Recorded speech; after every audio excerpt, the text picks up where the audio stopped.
Жалпы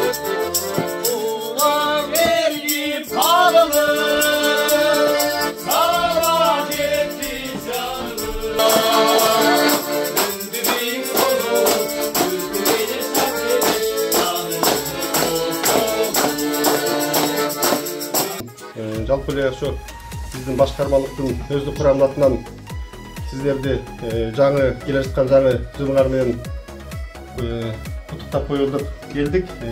Ата мекенди коргой иштеп, өлкөбүздүн коопсуздугун камсыздап атасыңар. Мындай мүмкүнчүлүк баардык эле биздин жигиттерге мындай мүмкүнчүлүк боло бербейт. Силер муну менен сыймыкташыңар керек.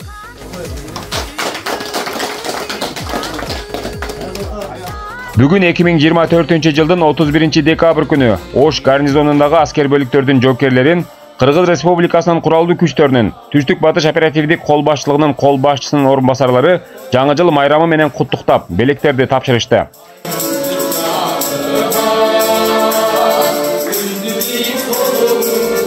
Жаңы кирип келе жаткан 2025 жаңы жылыңыздар менен куттуктайбыз.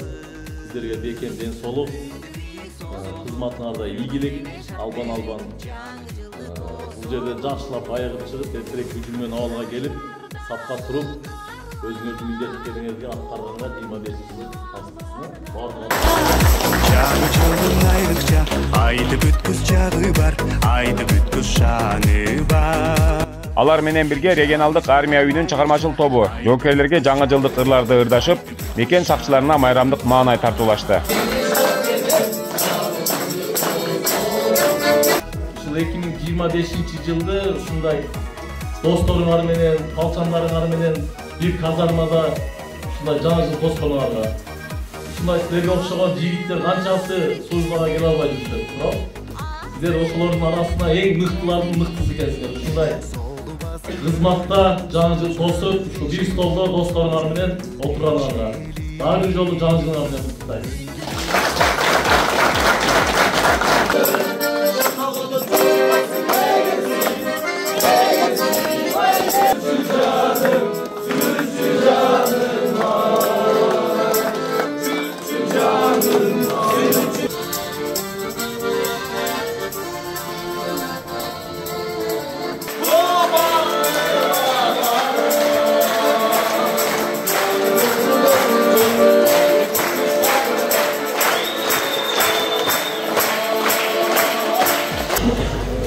Урматтуу жоңгерлер, офицерлер, талт сержанттар, аскер айымдары, бүгүнкү кеченин коноктору, уруксат берсеңиздер, Түштүк Батыш оперативдик командасынын кол башчысынын атынан сиздерди келе жаткан жаңы жылыңыздар менен куттуктайм.